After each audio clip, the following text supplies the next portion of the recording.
राष्ट्रीय पर्यावरण शिक्षा केंद्र, पर्यावरण शिक्षा केंद्र कहाँ स्थित है? पर्यावरण शिक्षा केंद्र कहाँ स्थित है? पर्यावरण शिक्षा केंद्र कहाँ स्थित है? अहमदाबाद।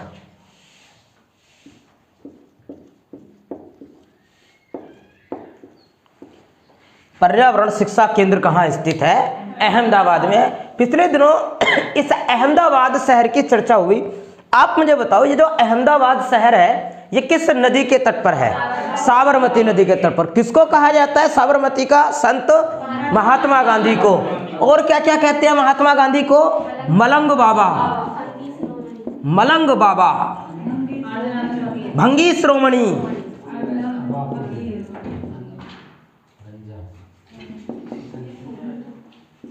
भंगी श्रोमणी किसे कहते हैं? और किस युग पुरुष, युग पुरुष सब किसके उपनाम है? महात्मा गांधी के। ये महात्मा गांधी के उपनाम है। अगर कहता कि किसे बोलते हैं युवा पुरुष, तो क्या लगाते? युवा पुरुष, युवा पुरुष किसको? स्वामी विवेकानंद को। और युवा तुर्क चंद्रशेखर आजाद को कहा जाता है। अहमदाबाद किस नदी के तट पर है? साबरमती। राष्ट्रीय पर्यावरण शिक्षा केंद्र कहाँ स्थित है? अहमदाबाद में है। युवा पुरुष स्वामी विवेकानंद, 12 जनवरी राष्ट्रीय युवा दिवस। युवा तुर्क चंद्रशेखर आजाद को कहा जाता है। मलंग बाबा महात्मा गांधी, भंगी श्रोमणी महात्मा गांधी, युग पुरुष महात्मा गांधी। इसके अतिरिक्त 4-5 संस्थानें और एग्जामिनर पूछता है। बताओ जरा, वन या वन्य जीव, वन अनुसंधान कह ले कि वन्य जीव अनुसंधान संस्थान कह ले, दोनों लिखते हैं वन अनुसंधान संस्थान।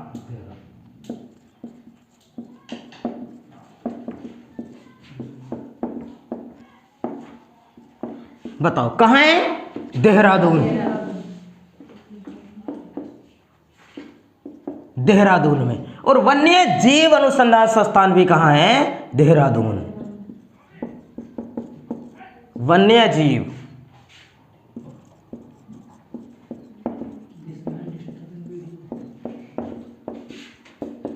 ये भी है देहरादून में, ये भी है देहरादून में। और वन अनुसंधान संस्थान की स्थापना कब हुई थी? वर्ष 1906। वन अनुसंधान संस्थान की स्थापना हुई थी 1906। और जब कहे कि वन्य जीव अनुसंधान संस्थान की स्थापना कब हुई थी? 1972। वो तो अधिनियम आया था 1972 ईस्वी में, तो वन्य जीव अधिनियम आया था। इसकी स्थापना हुई थी वर्ष 1900 कितना बता रहे हो?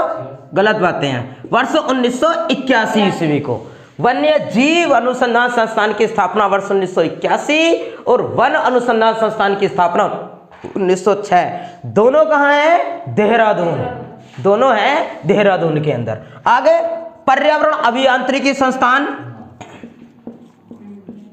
पर्यावरण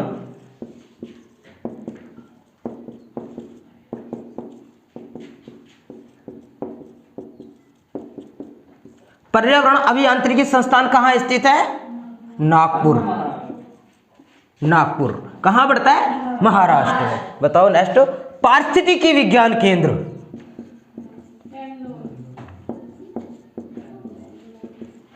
पारिस्थितिकी विज्ञान केंद्र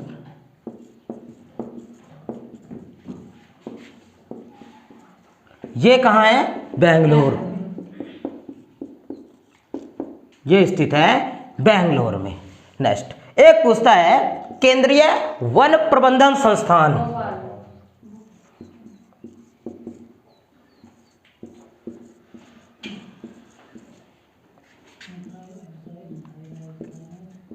वन प्रबंधन संस्थान ये अवस्थित है भोपाल में। ये अवस्थित है मध्य प्रदेश में। सबसे ज्यादा वन कहाँ स्थित है? तो आंसर मध्य प्रदेश। सबसे ज्यादा वन मध्य प्रदेश। नेक्स्ट, और ये जो पॉइंट है इनमें से एग्जामिनर ज्यादातर पूछ ही लेता है विकास संस्थान को। और यूपी जो टेट वालों का एग्जाम होता है, यूपी टेट में ये जो लिखा है इतना बोर्ड पर, उसमें से पक्का एक सवाल एग्जामिनर पूछता है यहाँ से। तो पर्यावरण अभियांत्रिकी केंद्र नागपुर, पारिस्थितिकी विज्ञान केंद्र बेंगलोर, भारतीय वन प्रबंधन संस्थान भोपाल, वन अनुसंधान संस्थान देहरादून, वन्य जीव अनुसंधान संस्थान भी कहाँ है? देहरादून में। आप मुझे बताओ कि वन दिवस मनाते कब हैं? वानिकी दिवस कब मनाते हैं? 21 मार्च को। और जब पूछे कि वन्य जीव दिवस कब मनाते हैं, तो आंसर 1 से 7 जुलाई। वो तो वन महोत्सव मनाते हैं, 1 से 7 जुलाई को तो वन महोत्सव मनाते हैं। 3 मार्च को ये वाला दिवस वन्य जीव दिवस कब मनाते हैं? 3 मार्च को वन्य जीव दिवस के रूप में मनाते हैं। 3 मई को विश्व सूर्य दिवस के रूप में मनाते हैं। कल बताया था 2 दिसंबर राष्ट्रीय प्रदूषण रोकथाम दिवस, राष्ट्रीय प्रदूषण रोकथाम दिवस के रूप में मनाते हैं। 3 दिसंबर को पढ़ाया है विकलांग दिवस। 4 दिसंबर नौसेना दिवस। 1 दिसंबर एड्स दिवस। 2 दिसंबर को एक और कंप्यूटर साक्षरता दिवस के रूप में मनाया जाता है। रफ करते हैं, कहीं से दिख लियो बाकी। पर्यावरण अभियांत्रिकी केंद्र अहमदाबाद। अहमदाबाद बताओ, कोई उपनाम बता दो अहमदाबाद का, क्या कहते हैं अहमदाबाद को? भारत का मैनचेस्टर किसे कहा जाता है? अहमदाबाद को। भारत का मैनचेस्टर अहमदाबाद को कहते हैं। पूर्व का बोस्टन भी किसको कहते हैं? अहमदाबाद। पूर्व का बोस्टन अहमदाबाद को। बाकी भारत का, उत्तर भारत का मैनचेस्टर कानपुर, दक्षिण भारत का मैनचेस्टर कोयम्बटूर को कहते हैं। आसान सा आप मुझे बताओ कि किसे कहा जाता है पान की डलिया? पान की डलिया बोलते हैं महोबा। कहाँ है? उत्तर प्रदेश। और किसे बोलते हैं धान की डलिया? छत्तीसगढ़। पान की डलिया महोबा। पान बोला है, पान। पान की डलिया महोबा और धान की डलिया छत्तीसगढ़। बाकी फलों की डलिया, फलों की डलिया किसे कहा जाता है? हिमाचल प्रदेश को। फूलों की डलिया उत्तराखंड, गलत बात है। फूलों की डलिया कहते हैं तमिलनाडु को। फूलों की डलिया बोलते हैं तमिलनाडु को। जबकि आपको पता है कि जो फूलों की घाटी है वो है उत्तराखंड में, जिसको स्मिथ पार्क या गंगा पार्क कहते हैं। और उस घाटी में कौन से फूल सबसे ज्यादा उगकर आते हैं? उस घाटी में उगकर आते हैं ब्रह्मकलश के फूल। उत्तर प्रदेश का जो वर्तमान में राजकीय पुष्प है वो है पिलास। पिलास या ब्यूटिया या ढाक उसको कहा जाता है। कुछ भी ऑप्शन में लगाओगे आप, पिलास, ब्यूटिया या ढाक। और उत्तराखंड पहले उत्तर प्रदेश का हिस्सा था। 84वां संविधान संशोधन वर्ष 2009 को उत्तराखंड को उत्तर प्रदेश से अलग 2000 को 9 नवंबर सन 2000 को 84वें संशोधन का अलग राज्य इसको बना दिया गया। और जब वो फूलों की घाटी गंगा पार्क या स्मिथ पार्क कहाँ चला गया? उत्तराखंड में। और जब उत्तराखंड में गया तो फिर उत्तर प्रदेश का नया दूसरा राजकीय पुष्प बनाया गया पिलास। कौन से पुष्प करके आते हैं फूलों की घाटी में? ब्रह्मकलश। पिलास से पहले उत्तर प्रदेश का राजकीय पुष्प ब्रह्मकलश था। आगे फूलों की डलिया तमिलनाडु, फलों की डलिया हिमाचल प्रदेश को कहा जाता है। बताओ तंबाकू सिटी ऑफ इंडिया किसको कहते हैं? गुंटूर। तंबाकू सिटी ऑफ इंडिया,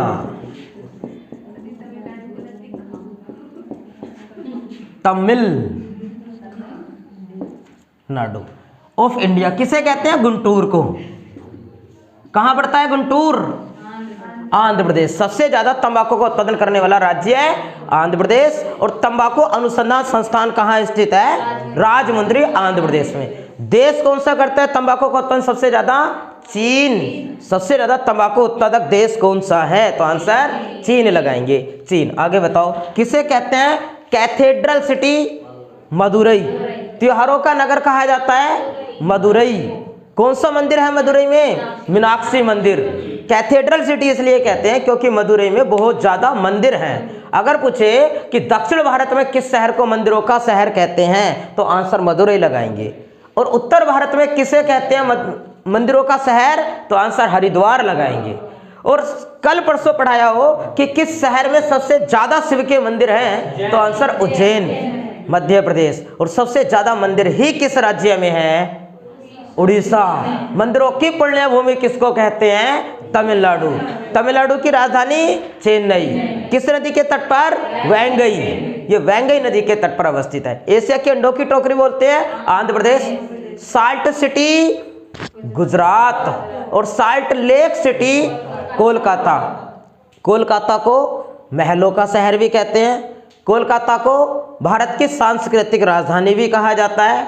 कोलकाता को डायमंड हार्बर भी कहते हैं। बताएंगे? महलों का शहर कोलकाता, डायमंड हार्बर कोलकाता, भारत की सांस्कृतिक राजधानी Kolkata, salt lake city Kolkata, salt city Gujarat, diamond city Surat. सुंदर सा शहर हीरो की तराशी के लिए प्रसिद्ध क्या कहलाता है? Diamond city. Diamond city. Salt river किसको बोलते हैं? लूनी। साल्ट रिवर किसे कहा जाता है? लूनी नदी को। बताओ? छोटी दिल्ली गाजियाबाद। दिल्ली का बच्चा कहते हैं गाजियाबाद को। रेलियो का शहर कहते हैं दिल्ली। जुड़वा नगर किसको कहते हैं? हैदराबाद और सिकंदराबाद। हैदराबाद और सिकंदराबाद को जुड़वा नगर कहते हैं। और जुड़वा नगर हैदराबाद सिकंदराबाद के मध्य एक झील है, उस झील का नाम हुसैन सागर। हुसैन सागर। और ऐसे सवाल आ रहे हैं आजकल कि हुसैन सागर की विलुप्ति का कारण क्या है? वो सूख गई है जलकुंभी। जलकुंभी, समुद्र शोक, जलकुंभी। बंगाल का आतंक किसे कहते हैं? जलकुंभी को। बंगाल का आतंक, बंगाल, पश्चिम बंगाल, उस क्षेत्र में लोगों का व्यवसाय मछली पकड़ना, जो जाल डालते हैं मछली की जगह जलकुंभी, समुद्र शोक फंस जाते हैं, उनको दिक्कत होती है उनके व्यवसाय में, उनकी रोजी रोटी में। इसलिए बंगाल का आतंक किसे कहते हैं? जलकुंभी को। और किसे बोलते हैं पर्यावरण का आतंकवादी? लिप्टिस। यूकेलिप्टिस को पर्यावरण का आतंकवादी कहते हैं। और जब आपसे पूछता है कि किसे कहा जाता है, किसे कहा जाता है भारतीय शाकीय डॉक्टर? तुलसी।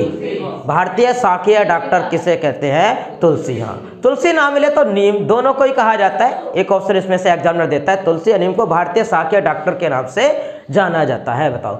इत्र नगरी किसको कहते हैं? कन्नौज। इत्र नगरी कन्नौज को कहा जाता है। कन्नौज को। कौन सा शहर बताया जो प्रसिद्ध है टेराकोटा के लिए? गोरखपुर। उत्तर प्रदेश में सबसे ज्यादा गेहूं का उत्पादन करता है गोरखपुर। राप्ती नदी के तट पर बसा हुआ शहर है। किस नदी के तट पर है? राप्ती नदी के तट पर। कौन सा हो गया भारत की सांस्कृतिक राजधानी? कोलकाता। और आध्यात्मिक को? वाराणसी। घाटों की नगरी कहते हैं वाराणसी को। भारत की वित्तीय राजधानी बोलते हैं मुंबई को। भारत का प्रवेश द्वार मुंबई को कहा जाता है। और भारत की वैज्ञानिक राजधानी बेंगलोर। कर्नाटक में भारत की वैज्ञानिक राजधानी बेंगलोर को कहते हैं। वृषभावती नदी के तट पर स्थित है। यहाँ बेंगलोर में इसरो का मुख्यालय है, इंडियन स्पेस रिसर्च ऑर्गेनाइजेशन। तो इसीलिए इसको कहते हैं भारत का अंतरिक्ष नगर। और भारत का सिलिकॉन वैली भी किसको कहते हैं? बेंगलोर को, क्योंकि इलेक्ट्रॉनिकी के लिए ये प्रसिद्ध है, इलेक्ट्रॉनिकी के लिए। और सिलिकॉन शहर भारत का बेंगलोर प्रसिद्ध है, इसीलिए इसको कहते हैं भारत का सिलिकॉन वैली। भारत का कौन सा वो शहर है जिस शहर को कहा जाता है कर्नाटक का रत्न? मैसूर। टीपू सुल्तान, मैसूर साम्राज्य, हैदरली संस्थापक टीपू सुल्तान किस साम्राज्य से आते थे? मैसूर साम्राज्य से। क्या कहते हैं मैसूर को? कर्नाटक का रत्न। कर्नाटक का रत्न कहते हैं। और उत्तर प्रदेश का जावा किसको कहते हैं? गोरखपुर को। उत्तर प्रदेश का जावा कहा जाता है गोरखपुर को। भारत का कौन सा शहर है जिस शहर को राजमार्गों का चौराहा कहते हैं? कानपुर। राजमार्गों का चौराहा किसे कहा जाता है? कानपुर को। राजमार्गों का एक सवाल आपसे पूछता है एग्जामिनर कि उत्तर, दक्षिण, पूर्व, पश्चिम गलियारा एक दूसरे को कहाँ काटते हैं? आंसर लगाओगे झांसी। पूर्व, पश्चिम, उत्तर, दक्षिण गलियारा एक दूसरे को कहाँ काटते हैं? आंसर क्या होगा? झांसी में काटते हैं। झांसी। झांसी कौन सी संस्थान है झांसी में? घास एवं चारा अनुसंधान संस्थान कहाँ है? झांसी। घास चारा संस्थान झांसी। सब्जी अनुसंधान संस्थान कहाँ है? वाराणसी। सज्जन अनुसंधान संस्थान है वाराणसी। वाराणसी के अंदर किसको कहते हैं? झीलों की नगरी श्रीनगर, झीलों का नगर श्रीनगर अशोक ने बसाया झेलम नदी के तट पर। और भी पूछ ले, पुलों की नगरी, पुल ब्रिज, पुलों की नगरी भी किसे कहा जाता है? श्रीनगर लगा दियो। पुलों की नगरी श्रीनगर को कहा जाता है। फूलों की नगरी, फूल तमिलनाडु, फूलों की नगरी किसे कहते हैं? तमिलनाडु को कहा जाता है। पान की डलिया महोबा, पान की डलिया, फलों की डलिया हिमाचल प्रदेश, फूलों की डलिया तमिलनाडु, तंबाकू city of India Guntur Andhra Pradesh. आगे चर्चा करते हैं अगले पॉइंटों की। बताओ कुंचिकल जलप्रपात कहाँ है? कुंचिकल जलप्रपात, कुंचिकल जलप्रपात भारत का सबसे ऊंचा जलप्रपात है। कुंचिकल जलप्रपात कर्नाटक राज्य में है और किस नदी पर स्थित है? वराही नदी पर है। कर्नाटक में है, नदी कौन सी है? वराही नदी। और बताओ दो चार धुआंधार जलप्रपात, धुआंधार जलप्रपात किस राज्य में है? मध्य प्रदेश, यह मध्य प्रदेश में। और किस नदी पर है? नर्मदा, नर्मदा। दूध सागर जलप्रपात, दूध सागर जलप्रपात है राज्य गोवा में, गोवा राज्य में। किस नदी पर है? चर्चा हुई थी इनकी नई क्लास में, अभी नहीं भी, कल नहीं भी ना। दूध सागर जलप्रपात गोवा में है मांडवी नदी पर। गांधी सागर या फिर जोग्र या गरसोपा, जोग्र या गरसोपा जलप्रपात या महात्मा गांधी, ये सब इसी के नाम हैं। जोग्र या गरसोपा जलप्रपात या महात्मा गांधी जलप्रपात किस राज्य में है? कर्नाटक। और किस नदी पर अवस्थित है? नहीं याद आ रहा क्या? शरावती।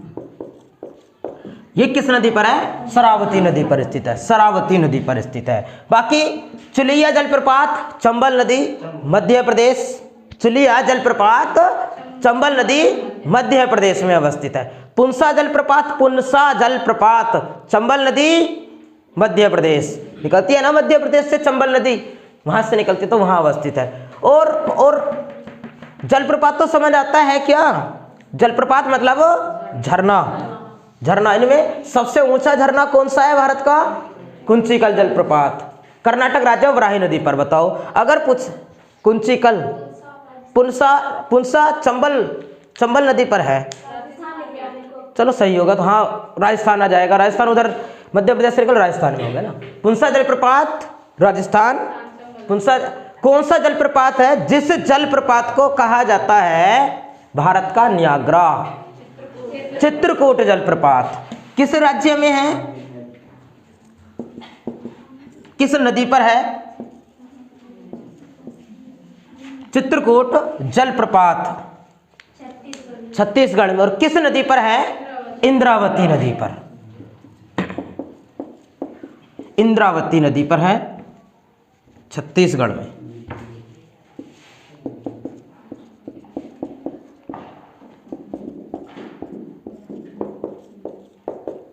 इंद्रावती नदी पर स्थित है। ठीक, बताओ जरा एक बार। कुंचिकल जलप्रपात कर्नाटक वराही नदी, कर्नाटक में वराही नदी पर। धुआंधार जलप्रपात मध्य प्रदेश नर्मदा नदी। दूध सागर जलप्रपात गोवा मांडवी। जोग्रिया गरसोपा जलप्रपात कर्नाटक शरावती नदी पर। और चित्रकूट जलप्रपात छत्तीसगढ़ में है, ये इंद्रावती नदी पर अवस्थित जलप्रपात है। आगे बताओ, ये आप मुझे बताओ कि कौन सा वो व्यक्ति था जिस व्यक्ति के द्वारा एक सिद्धांत दिया गया था, उपार्जित अंगों का सिद्धांत। अंगों का 3 सिद्धांत पढ़ रखे होंगे आपने। एक तो उत्परिवर्तनवाद का सिद्धांत किसने दिया, एक पूछता है उपार्जित अंगों का सिद्धांत किसने दिया, और एक पूछता है कि किसने दिया प्राकृतिक वर्ण का सिद्धांत, चार्ल्स डार्विन ने। चर्चा करते हैं लैमार्क। लैमार्क लैमार्क कौन सी पुस्तक लिखी लैमार्क ने? Origin of speech. और चार्ल्स डार्विन ने? लैमार्क ने कौन सी लिखी? तो लैमार्क के द्वारा लिखी गई पुस्तक थी, याद आया? डार्विन की बताओ।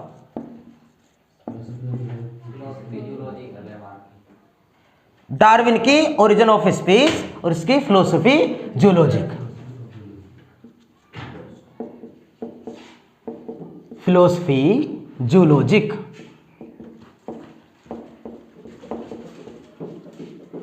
फिलोसफी जूलॉजिक इसने लिखी। और इस पुस्तक में लैमार्क ने सिद्धांत कौन सा प्रतिपादित किया? उपार्जित अंगों का सिद्धांत।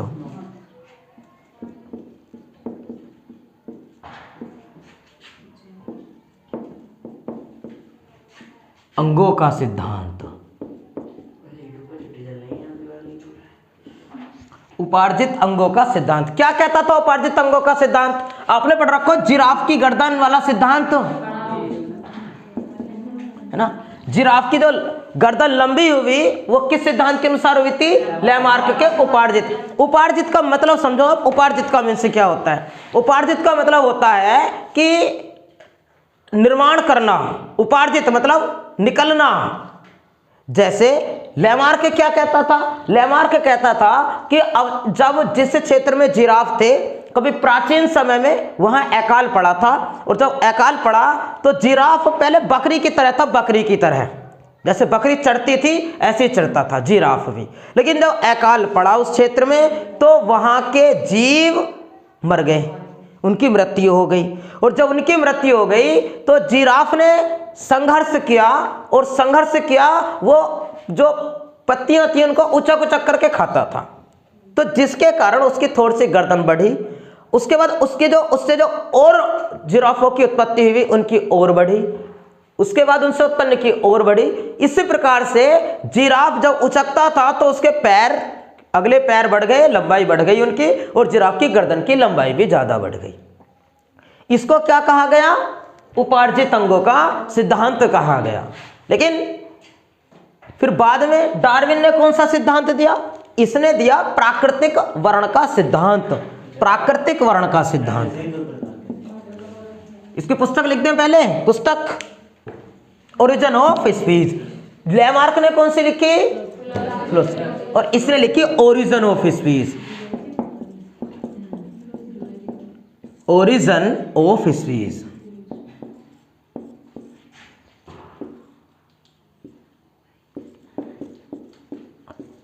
ओरिजिन ऑफ स्पीच, वो के तत्व इसने पुस्तक लिखी।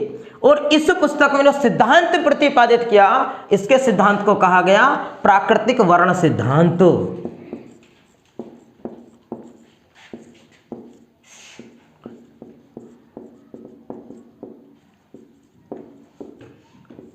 प्राकृतिक वर्ण सिद्धांत।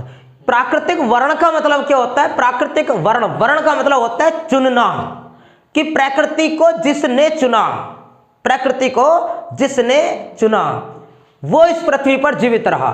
इसने कहा क्या हुआ? जब चूहों की जो पूंछ है वो काट दी गई थी ना 21 पीढ़ियों तक, वैज्ञानिक ने चूहे लिए, एक पिंजरे में बंद किया, उनको पूंछ काट दी।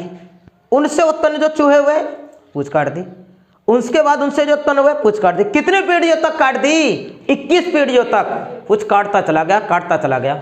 ये क्या कह रहा था? व्यक्ति जिन अंगों का प्रयोग करता है ज्यादा, उसके वो अंग ज्यादा बड़े हो जाते हैं, ये कह रहा था। ये इसने बताया जिराफ की गर्दन का उदाहरण देकर के, जिसका नहीं करता वो समाप्त हो जाते हैं। इसने बताया सांप का उदाहरण देकर के कि सांप यूज नहीं करता था, उसके पैर समाप्त हो गए। इसने बताया जिराफ और सांप का उदाहरण देकर के। लेकिन बाद में जब 21 पीढ़ियों तक चूहे की पूंछ काटी गई और 22वीं पीढ़ी को देखेगा उसके पूंछ थी। लैमार्क ने क्या कहा? नहीं, यूज ज्यादा करते हैं तो बड़े हो जाते हैं, नहीं करते हैं तो समाप्त हो जाते हैं। उनको तो पता ही नहीं, 22वीं पीढ़ी को तो पता ही नहीं कि पूंछ होती क्या चीज है, फिर भी उसके पूंछ है। भाई इसने कहा था उपयोग नहीं करते तो समाप्त हो जाती है, उपयोग करा नहीं कहा दी 21 पीढ़ियों तक, जहां से निकल कर झाड़ काट दी। काटते चला गया। क्या उपयोग होंदी पूछ? नहीं, बिल्कुल यूं नहीं होते। जब यूज हो ही नहीं 21 पीढ़ियों तक, तो 22वें के कैसे? डार्विन का लैमार्क का सिद्धांत हो गया फ्लोप, लैमार्क का सिद्धांत फ्लोप। उसके पश्चात चार्ल्स डार्विन आता है, और डार्विन ने क्या कहा? डार्विन ने यह सिद्धांत कहा कि लैमार्क जी आपकी बात यहां तक तो सही है कि अकाल पड़ा था, और जब अकाल पड़ा तब जीव मारे गए। जो जीव थे बहुत सारे उस क्षेत्र में, और जब अकाल पड़ा, आप बताओ यदि हम ही हैं और हमको लद्दाख में ले जाकर के छोड़ दिया जाए, हम जीवित बचेंगे? नहीं। माइनस के 45-55 डिग्री सेंटीग्रेड, क्या जीवित बचेंगे उसमें? नहीं। अगर जो वहां के लोगों को यहां ले आए, अफ्रीका में ले जाएं, भूमध्य रेखीय क्षेत्र में ले जाएं, वो भी मारे जाएंगे, जलवायु चेंज हो जाएगी। तो जलवायु धीरे धीरे चेंज होती है, बताया बहुत लंबा समय लगता है। और जब जलवायु अगर मौसम परिवर्तन हो जाए तो हम सहन कर लेते हैं। सुबह को धूप है, दोपहर को वर्षा हो गई, शाम को फिर धूप दिखाई दे रही है। क्या परिवर्तन हुआ? जलवायु, मौसम या मानसून? मौसम। मानसून परिवर्तित नहीं हुआ। मानसून तो आया कब? जून जुलाई में वर्षा कराने के लिए, वो था मानसून तो। और जलवायु क्या है? जलवायु जल्दी से चेंज नहीं होती है। जैसे अफ्रीका की जलवायु जैसी है वैसी है सदियों से, यहाँ की जलवायु जैसी है वैसी है। हम ही अगर लद्दाख में चले जाएं, हम ही तमिलनाडु में चले जाएं तो बीमार पड़ जाते हैं। वजह आपको पता है क्यों? कि वहाँ की जलवायु अलग है, यहाँ की जलवायु अलग है। तो जीव जलवायु के हिसाब से रहते हैं ना। अब वहाँ हरा भरा क्षेत्र था, अकाल पड़ गया तो जीव मर गए। लेकिन कुछ जीव तो ऐसे थे जो जीव उस जलवायु के अनुकूलित थे, उसको बर्दाश्त कर सकते थे। तो डार्विन कह के गया, डार्विन ने कहा कि लैमार्क जी, जिराफ पहले से ही 2 प्रकार के थे, लंबी गर्दन वाले भी थे और बकरी गर्दन वाले भी थे, बकरी के जैसे वाले, छोटी गर्दन वाले, लंबी गर्दन वाले, दोनों जिराफ थे। और जब अकाल पड़ा तो छोटी गर्दन वाले निकल लिए और बड़ी गर्दन वाले, लंबी गर्दन वाले, लंबी टांगों वाले अनुकूलित रहे वातावरण के, तो वो जीवित रहे। उनको प्रकृति ने चुन लिया, वो प्रकृति को जलवायु के परिवर्तन को सहन कर पाए। इसको क्या कहा गया? प्राकृतिक वर्ण सिद्धांत। किसने दिया प्राकृतिक वर्ण सिद्धांत? डार्विन ने दिया। किस पुस्तक में दिया? Origin of species. इस सिद्धांत को दिया ओरिजिन ऑफ स्पीशीज पुस्तक में। ठीक, आगे उसके बाद एक और व्यक्ति आता है, जिस व्यक्ति का नाम था Hugo de bridge. Hugo de bridge. और इसने कौन सा सिद्धांत दिया? इसने पुस्तक नहीं पूछी इसकी, इसने कौन सा दिया? उत्परिवर्तनवाद का सिद्धांत।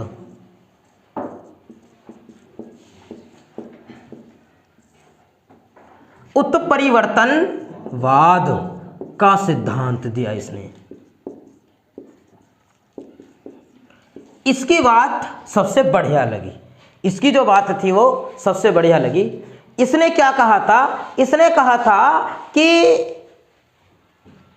लगभग 1 लाख व्यक्तियों में ऐसा होता है। अगर आपने लक फिल्म देखी हो, लक फिल्म अगर देखी हो, तो उसमें दिखाया गया कि जो जिगर होता है, गुर्दा, वो 1 लाख व्यक्तियों में 1 आध व्यक्ति ऐसा भी होता है कि उसका जिगर इधर ना होकर के इधर होता है।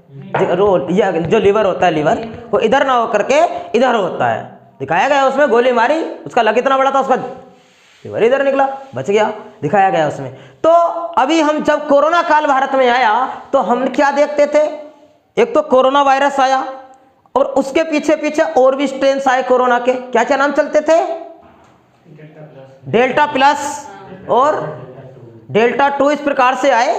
तो क्या था वो?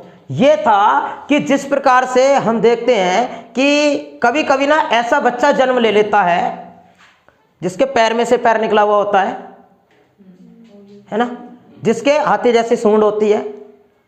हमारे हिंदू धर्म पता नहीं नई नई विचारधाराएं उससे जोड़ दी जाती हैं। वो उसकी कुछ जन्म के कुछ समय के बाद उसकी मृत्यु हो जाती है, कुछ उसकी मृत्यु हो जाती है। अगर ज़्यादा चेंजिंग नहीं है, 5 की जगह 6 उंगलियां हैं, जीवित भी रह जाता है, जीवित रह जाता है। तो क्या था? कोरोना जो आया, मनुष्य के शरीर में जो कोरोना है, और उस कोरोना के 1 करोड़ वायरस है मनुष्य के शरीर के अंदर, 1 करोड़ वायरस है। तो 1 करोड़ वायरस में जब उससे बनते चले जा रहे हैं और बनते चले जा रहे हैं, तो एक आध में थोड़ी बहुत चेंजिंग हो जाएगी ना। और जब पता चला कि थोड़ी सी चेंजिंग होगी, जैसा कोरोना था उससे थोड़ा सा चेंज दिखाई दे गया, तो उसको क्या कह रहे हैं, डेल्टा प्लस। उससे और थोड़ा सा चेंज दिखाई, ये डेल्टा 2। तो कोई अलग नहीं है कोरोना नहीं, लेकिन क्या है, उसी का एक अलग बन गया है, उसी का नया वर्जन है, उसी से तो उत्पन्न हुआ है वो। कि अब जैसे कोई व्यक्ति है, माना जो आजकल के जो व्यक्ति हैं, व्यक्तियों की जो हाइट है वो घटती चली जा रही है। देख रहे हैं हम कि पहले 9 गजे पीर 12-12 फुट के व्यक्ति, लेकिन अब 5.5-6 हद है, बिल्कुल, है ना। तो ये हाइट क्या है, घटती चली जा रही है। तो क्या होगा, उनसे उत्पन्न जो बच्चे होंगे आगे अगर देखा जाए 100-150 साल के बाद, 100-150 साल के बाद स्थिति चेंज ही हो जाएगी, है ना। तो क्या पता चलेगा कि कुछ अगर माना जैसे अपने उत्तर प्रदेश वाले क्षेत्र में तो ज्यादा ये हो रहा है भाई, पर्वत प्रकृति पर निर्भर करता है ना। जैसे पर्वतीय क्षेत्र के जो लोग हैं उनकी हाइट कैसी रहती है, कम, उनकी हाइट रहती है कम। तो क्या कहोगे, क्या वो अलग कोई मनुष्य है तो वही, लेकिन क्या है, उनका स्ट्रेन से चेंज हो गया, ऐसे कहो। उनसे उत्पन्न हुए तो और चेंज, उनसे उत्पन्न हुए तो और चेंज। तो ये क्या कह रहा है डार्विन ये कह रहा है कि भाई दोनों की बातें सही हैं, थोड़ी दोनों की बातें सही हैं। कुछ तो प्रकृति पर भी निर्भर करता है, वहां जब ठंडा क्षेत्र होता है, कश्मीर वाला, लद्दाख वाला क्षेत्र, वहां बहुत गोरी लड़कियां, गोरे लड़के पाए जाते हैं। आप तमिलनाडु में देख लो, वहां नहीं पाए जाते। क्यों, तापमान ज्यादा है। श्रीलंका चले जाओ, मंगोलिया चले जाओ, अफ्रीका, वेस्ट इंडीज देख लो आप, कितना डिफरेंट हो जाएगा, है ना। तो कि प्रकृति पर भी निर्भर करता है। लेकिन जो यही कहता है ह्यूगो डी व्रिज कहता है कि जब व्यक्ति पर्वतों पर रहने वाले व्यक्ति पर्वतों पर चढ़ते हैं तो वो अगर लंबे होंगे तो गिर जाएंगे। भाई एक बात बताओ, ये जो है ये वाला, इसी को 10 फुट लंबा कर दो, क्या टिक पाएगा, खड़ा हो जाएगा ऐसे? नहीं हो पाएगा ना। और ये इतना है तो ऐसे रख दो, खड़ा रहेगा। इसको और लंबा कर दो, 20 फुट कर दो, ये गिर जाएगा, नहीं हो पाएगा। तो वो ढलान वाला क्षेत्र है, अगर वो भी इतने लंबे हुए करते 8-8, 10-10 फुट के, तो गिरे फिरे करते वो। तो वो सब उन्होंने मेंटेन कर रखा है, अपने आप को खुद भी कर रखा है और प्रकृति ने भी कर रखा है। तो इसकी बात सबसे सही थी। ह्यूगो डी व्रिज ने उत्परिवर्तनवाद का सिद्धांत दिया, चार्ल्स डार्विन ने ओरिजिन ऑफ स्पीशीज पुस्तक में प्राकृतिक वर्ण का सिद्धांत दिया, और इसके सिद्धांत को नकार दिया गया। इसने थोड़ी सी बात बताई कि हाँ भी तुम्हारे भी चलो थोड़ा बहुत रोल होता है। रफ करें, आगे पढ़ते हैं। अच्छा ये तो हो गया, और बताओ कुछ अंग होते हैं समजात अंग, उनके बारे में आप मुझे बता दो कि समजात अंग, समरूपी अंग क्या होते हैं? कार्य में भिन्न होते हैं, उत्पत्ति समान होती है। हाँ देखो, समझो बातों को, पहले लिख ले कुछ बातें। पहले तो लिखते हैं समजात अंग। समजात अंग दूसरे होते हैं समवृत्तीय अंग।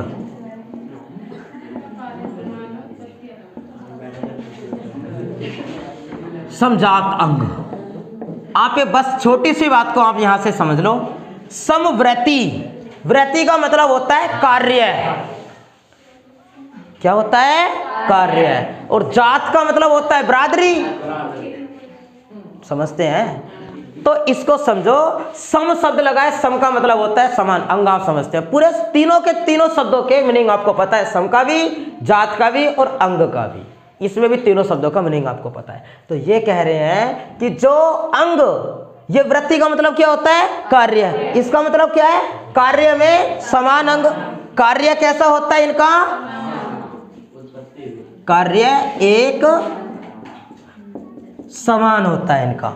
और उत्पत्ति कैसी होती है? भिन्न भिन्न। उत्पत्ति, कार्य समान होता है और उत्पत्ति होती है भिन्न। फिर इनका उल्टा कैसे हो जाएगा? यहां इनका कार्य कैसा होगा? कार्य होगा भिन्न भिन्न। और इनकी उत्पत्ति होगी समान। अब समझो इन बातों को सबको। अब तक मैंने आपको इन शब्दों के मीनिंग आपको निकाल करके बताए हैं। सुनो बातें। कार्य भिन्न कैसे? जो मनुष्य है, यहां से ये वाला पोर्शन आप देखो, मनुष्य के भी होता है, घोड़े के भी होता है, मछली के भी होता है, कुत्ते के, शेर के, बंदर के, हाथी के, इतना पोर्शन तो सभी के होता है। लेकिन ध्यान दो आप जरा कि मनुष्य इस वाले ये हिस्सा समान है, यहां से आकर के परिवर्तित हो गया, यहां से आगे वस्तु को पकड़ने का काम करता है। मछलियों के भी जो फ्लिपर होते हैं वो यहीं से निकले होते हैं, मछलियां उनसे तैरने का कार्य करती हैं। कार्य इस वालों को पढ़ रहे हैं समजात। समजात का मतलब उत्पत्ति कैसी? समान। भाई हाथी के यहां से पैर यहां से निकलते हैं, फेफड़ों के पास से, मनुष्य के, मेंढक के, पक्षियों के पंख भी यहीं से निकलते हैं, निकलते तो यहीं से हैं सब। और कार्य कैसे करते हैं? भिन्न भिन्न। पक्षी उड़ते हैं यहीं इनसे, मछलियां तैरती हैं, मनुष्य चलता है, बंदर केला छील कर खाता है, सबके अलग अलग। ये कैसे हो गए अंग? समजात अंग। फिर समव्रती क्या होते हैं? समव्रती का मतलब होता है कि उत्पत्ति कैसी होनी चाहिए? भिन्न, और कार्य कैसा करते हैं? एक समान। आप ध्यान दो इन शब्दों पर। जैसे जो कीट होता है, कीट उड़ता है, उसके पंखों पर ध्यान दो कैसे होते हैं। कीट होता है ना मोटा ब्लैक कलर का, चांदने को देख करके आ जाता, उसे उड़ा भी ना जाता। विज्ञान तो ये कहता है कि वो उड़ ही नहीं सकता, उसका भार, विज्ञान फेल करता है वो, लेकिन वो संघर्ष इतना करता है, उल्टा हो जाए तो पड़ा हाँ, और फिर उड़ ही लेता है वो। पंख हैं उसके भी डिफरेंट, देखो तितली के भी पंख होते हैं, पक्षी के भी पंख होते हैं, चमगादड़ के भी पंख होते हैं। उत्पत्ति देखो, उत्पत्ति सबकी कैसी है? समान है। उत्पत्ति भिन्न है ना। दोबारा से सुनो। चमगादड़ के पंख देखने में बिल्कुल डिफरेंट, पक्षियों के पंख बिल्कुल अलग हैं, कीट के अलग हैं, मच्छर मक्खी अलग हैं। कार्य कैसा करते हैं? वृत्ति का मतलब क्या था? कार्य। समवृत्ति, वृत्ति मतलब कार्य, सम का मतलब समान। जो बात यह लिखी है ना, जो बात मैंने यहां लिखी है ना, ये वही बात ये लिखी है भाई। एक समान वृत्ति का मतलब क्या है? कार्य। तो एक समान कार्य वो यही तो लिखा है, जो बात ये लिखी है वही बात यहां लिखी गई है। समजात अर्थात उत्पत्ति कैसी होती है इनकी? एक समान होती है। ठीक, पहचान लेंगे। तीसरा वाला लिखते हैं। तीसरे वाले जो अंग होते हैं, तीसरे अंग होते हैं अवशेषी अंग। अवशेषी अंगों के बारे में आप मुझे बताएंगे। अवशेषी अंग होते हैं कि वे अंग जो अंग मनुष्य में है तो, जंतुओं में है तो, लेकिन उनका अब उपयोग कम हो गया है, मनुष्य उनका उपयोग नहीं करता है, तो धीरे धीरे या तो वो विलुप्ति की ओर है। जैसे मनुष्य के कान कुछ काम नहीं करते, बताओ क्या काम करता है? मनुष्य के कान का मुख्य कार्य क्या है? ध्यान देना है, सवाल कई बार पूछ लिया गया है। मनुष्य के कार्य का मुख्य कार्य सुनना नहीं है, सुनना नहीं लगा देंगे। मनुष्य के कान का मुख्य कार्य होता है संतुलन बनाना, शरीर का संतुलन बनाना। अब ये शरीर का संतुलन बनाना कैसे? रफ कर दें इसको तो। शरीर का संतुलन बनाना कैसे? मनुष्य के कान के अंदर एक लिक्विड पदार्थ पाया जाता है जिसका नाम है कोकेशन। कोकेशन नाम का एक तरल पदार्थ पाया जाता है। कोकेशन नाम का एक तरल पदार्थ पाया जाता है मनुष्य के कान के अंदर। ठीक, बात को समझो कि ये जो पानी है इस बोतल में, इस पानी को तेजी के साथ घुमाया, बोतल रोक दी, पानी घूम रहा है, कुछ समय तक तो घूमता रहेगा ना, तरल पदार्थ है। मेरे पास एक पोल है, उस पोल को पकड़ा और उसको पकड़कर, जैसे छोटे थे ना बच्चे, पड़ोस में टेंट लगता था और घूमते रहते थे, है ना, तो घूमना शुरू कर दिया पोल को पकड़ करके। और जब पोल को छोड़ देते थे तो ऐसा होता था चक्कर सा आ रहा हो जैसे। क्यों? जब हमने पोल को पकड़कर, भूले हो कभी, पोल को पकड़ के जब घूमे तो उसमें कौन सा नियम लग गया न्यूटन का? तीसरा नियम, क्रिया प्रतिक्रिया का नियम लगा। उसमें नियम लग गया द्रव का कौन सा नियम लगेगा? गति पहले ही लगेगा, पहले नियम ही तो लगेगा ना। हाँ चलो जो भी नियम लगेगा आप इस बात को समझो कि जब हमने पोल को पकड़कर घूमना शुरू किया तो उसमें गति उत्पन्न हो गई, उसमें गति उत्पन्न हो गई। किसमें? कोकिसन नाम के पदार्थ में। जब हम घूम रहे तो वो भी घूमने लग गया ना, वो भी घूमने लग गया। हमने तो पोल को छोड़ दिया, हम तो खड़े हो गए, लेकिन अभी वो कुछ समय तक घूमता रहेगा ना। अभी बोतल को उदाहरण देकर के दिखाया है, बोतल को हिलाया, घूमा पानी, उसके बाद रोक दी, पानी घूमता रहेगा कुछ देर तक। हम भी घूमे पोल को पकड़ करके और उसके बाद पोल को छोड़ दिया, एक तरफ खड़े हो गए हैं। तो चक्कर से क्यों आ रहा है? क्योंकि हम तो खड़े हो गए हैं शांत अवस्था में, लेकिन कान के अंदर का जो कोकेसन नाम का पदार्थ है वो अभी गति कर रहा है। जब तक वो घूमता रहेगा चक्कर आते रहेंगे। तो शरीर का, कान का मुख्य कार्य क्या है? संतुलन बनाना, संतुलन बनाना। जब वो तेजी के साथ घूमेगा तो चक्कर आएगा, जैसे जैसे जैसे वो तो चक्कर आएगा। संतुलन बनाना मुझसे के कान का मुख्य है। दारू पी के क्या होता है? दारू पी के सुनो, ये होता है कि वो होता है, चक्कर नहीं आता, मेरी बात को सुनो, चक्कर नहीं आता उसमें। वो जो होता है ना, जो अल्कोहल होता है, नशीला पदार्थ होता है, मादक पदार्थ जो होते हैं, वो हमारे सोचने समझने की जो विधि होती है, जो क्रिया होती है सोचने समझने की, उसको कम कर देता है। हम तर्क नहीं लगा देखते हैं। आपने देखा होगा, अगर किसी व्यक्ति को सही बात गलवानी हो ना, बैठाओ, 4 पौवे पिलाओ और जब उसे 2 बात अपनी बताओ, अब फिर पूछ लो कुछ भी। बिल्कुल लाइव जैसे जैसे हुई होगी ना, जैसे जैसे मर्डर हुआ होगा वैसे वैसे बताएगा। आपने सुना हो एक टेस्ट होता है, नार्को टेस्ट। नार्को टेस्ट कौन सी फिल्म में दिखाया? नार्को टेस्ट, नार्को टेस्ट कौन सी फिल्म में दिखाया? आप देखना, नार्को टेस्ट जोली LLB 2 अक्षय कुमार की, हाँ उसमें दिखाया गया है। तो उसमें क्या दिखाया जाता है? नार्को टेस्ट जब होता है, नार्को टेस्ट होता है कि कुर्सी पर व्यक्ति को बैठाया जाता है, जिससे सवाल पूछ रहे होते हैं, लगता है कि ये झूठ बोल रहा है। एक वैज्ञानिकों की टीम होती है, एक मनोवैज्ञानिकों की टीम होती है और एक पूछताछ वाली टीम होती है। पुलिस जो भी है, जांच करने वाली संस्थान, 3 टीम होती हैं। मेडिकल टीम क्या करेगी? उसको इंजेक्शन लगाएगी, नशे वाला इंजेक्शन है, कहीं ज्यादा नहीं लग गया, कम नहीं लग गया, वही तो देख रेख करेगा। कैसे पुलिस पकड़ कर लगा देगी? नहीं लगाएगी ना, तो वो लगाएगी टीम। उसके बाद जब उससे, सुन लो, जब सवाल पूछे जाएंगे तो मनोवैज्ञानिक कितनी इसकी बात में कितना दम है, कितना दम नहीं है, वो बताएंगे ना। हाँ, और ये उस पर अपना सर्वे करेंगे, हाँ वास्तव में हम जिसका परीक्षण कर रहे हैं वही ये बता रहा है कि कहीं अभी भी झूठ बोल रहा है। तो ये होता है। वैसे सरकार ने इस पर प्रतिबंध भी लगाया था कुछ समय के लिए कि ये तो अनुच्छेद नंबर 21 का उल्लंघन करता है, निजता के अधिकार का उल्लंघन करता है। बड़ा विवाद हुआ था इस पर भी। तो क्या होता है, जब व्यक्ति को नशा दे दिया गया और वो पूछ रहा है, उससे सवाल अगर पूछा गया है तो उसको तो शरीर सोचने समझने की क्षमता बिल्कुल कम कर दी ना उसकी। तो क्या, अगर चालाक आदमी है, बच्चे से सवाल क्यों पूछते हैं? बच्चे का इतना जल्दी क्यों मान लेती है पुलिस? इसलिए तो मान लेती है, उसमें सोचने समझने की क्षमता कम है। वो दिमाग लगा के चाल चल के नहीं बताएगा कि ऐसा बोल दो और ऐसा बोल दो तो बच जाऊंगा, ये हो जाएगा, हो जाएगा, नहीं बोलेगा वो, क्योंकि उसमें इतना दिमाग नहीं है। उसको व्यक्ति को नशा इतना दे दिया, वो तर्क लगा नहीं सकता। बुद्धि कैसी है उसकी? कम है, कम कर दिया उस वाले उसके सोचने। तो शराब पीने पर भी जो व्यक्ति होता है उसकी सोचने समझने की क्षमता कैसी हो जाती है? कम हो जाती है, वो कम हो जाती है। और उसके पश्चात जब उससे बात पूछते तो जैसे वैसे बताता है, जैसे जैसे हुई होती है। यहाँ पर आपने देखा होगा कि शराब ड्रिंक करने वाला व्यक्ति, नशे वाला व्यक्ति ऐसे चलता है, टोला टोला सा। क्यों?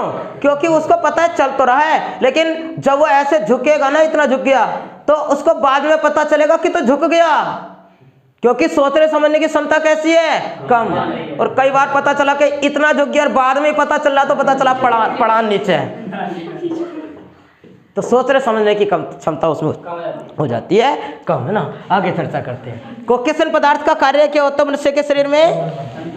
शरीर का संतुलन बनाना। कान में ये पदार्थ पाया जाता है, मनुष्य के कान में ये पदार्थ पाया जाता है। आगे और 2-4 सवालों की। एक शब्द है हेलमंद, के बारे में बताएंगे। हेलमंद, हेलमंद प्रांत है अफगानिस्तान का। और सवाल यह है कि अफगानिस्तान का हेलमंद प्रांत किसके उत्पादन के लिए जाना जाता है? तो आंसर क्या लगा दोगे? अफीम। अफीम के उत्पादन के लिए जाना जाता है। अफीम। बताओ सबसे ज्यादा अफीम का उत्पादन कौन सा देश करता है? अफगानिस्तान। अफगानिस्तान उत्पादन करता है सबसे ज्यादा अफीम का। बताओ अफीम को क्या कहते हैं विदेशों में? काला सोना। अफीम किस पौधे से प्राप्त होता है? पोपी, वृक्ष का नाम पोपी। और जब पूछे कि इसका नाम क्या है वनस्पतिक नाम, तो आंसर लगाएंगे पेपेवर सोमनीफेरम, पेपेवर सोमनीफेरम।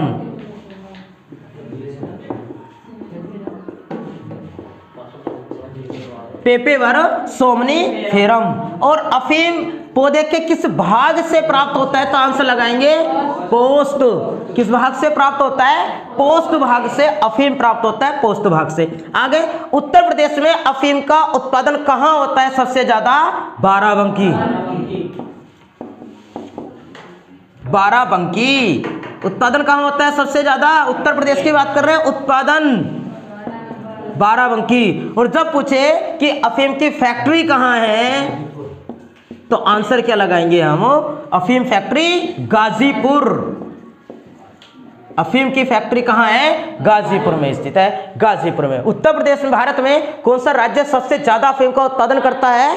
आंध्र प्रदेश। अफीम का उत्पादन करता है सबसे ज्यादा आंध्र प्रदेश। एक पॉइंट पर और चर्चा करते हैं, आप मुझे बताएंगे, इसको तरफ करें। हेलवंद प्रांत अफीम के उत्पादन के लिए जाना जाता है। अफीम को विदेशों में काला सोना कहते हैं। पेपेवर सोमनीफेरम इसके नाम है, और पोपी नामक वृक्ष। ये वाला पोपी वाला जो सवाल है अभी एग्जाम में आया है, जूनियर एडेड एग्जाम में, इसको याद रखना है। पोस्ट भाग से प्राप्त होती है, उत्पादन होता है उत्तर प्रदेश में बाराबंकी में। अफीम की फैक्ट्री कहां है, तो आंसर गाजीपुर लगाएंगे, गाजीपुर। आगे बताओ, जो SO2 है, SO2 किसका सूचक है? SO2 का सूचक क्या है? Lichen, lichen. पूछेगा एग्जामिनर कि लाइकेन किसका सूचक है, तो SO2 का। ये सवाल भी अभी यूपी PCS प्री का जो पेपर हुआ उसमें पूछा गया है, लेकिन यह SO2 नहीं दे रखा था, वह प्रदूषण दे रखा था कि निम्न में से कौन सा प्रदूषण का सूचक है, तो आंसर लाइकेन। प्रदूषण SO2 भी तो प्रदूषण ही है। जब वायुमंडल में SO2 की मात्रा ज्यादा हो जाती है तब लाइकेन मरने लग जाते हैं, लाइकेन मरने लग जाते हैं। मतलब लाइकेन है क्या? लाइकेन है कवक और शैवाल का मिश्रण, कवक और शैवाल का मिश्रण को कहते हैं। ये दो से मिलकर बना होता है, ये कवक है और प्लस शैवाल, दोनों में एक साथ रहते हैं। कवक तो है जंतु और शैवाल है वनस्पति पौधा, दोनों एक साथ रहते हैं। जब दो जीव एक साथ रहते हैं, दोनों को प्रॉफिट होता है, तो उसको कहते हैं सहजीविता। सहजीविता अलग होता है, सहभोगिता अलग होता है, परजीविता अलग होता है, और ये सब परपोषी के ही हिस्से होते हैं। कल सब इनको समझाएंगे। और दो चार लाइकेन के नाम और याद रखेंगे आप। एक तो है पेल्टीजेरा लाइकेन, पेल्टीजेरा लाइकेन, इसको रफ करें। कवक और शैवाल का मिश्रण है लाइकेन। पार्चमेंट पेपर किससे बनाया जाता है? लाइकेन से। पार्चमेंट पेपर लाइकेन से बनाया जाता है, पेल्टीजेरा लाइकेन। और पेल्टीजेरा लाइकेन का प्रयोग किस में किया जाता है? हाइड्रोफोबिया की औषधि में, हाइड्रोफोबिया की औषधि। और एक पूछता है दूसरा, परमेलिया, परमेलिया लाइकेन। परमेलिया लाइकेन का प्रयोग किस में करते हैं? मिर्गी की औषधि तैयार करने में, मिर्गी की औषधि।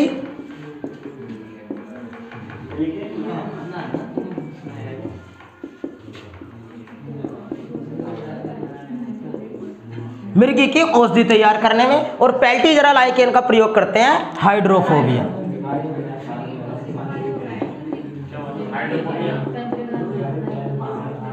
हाइड्रोफोबिया की औषधि तैयार करने में।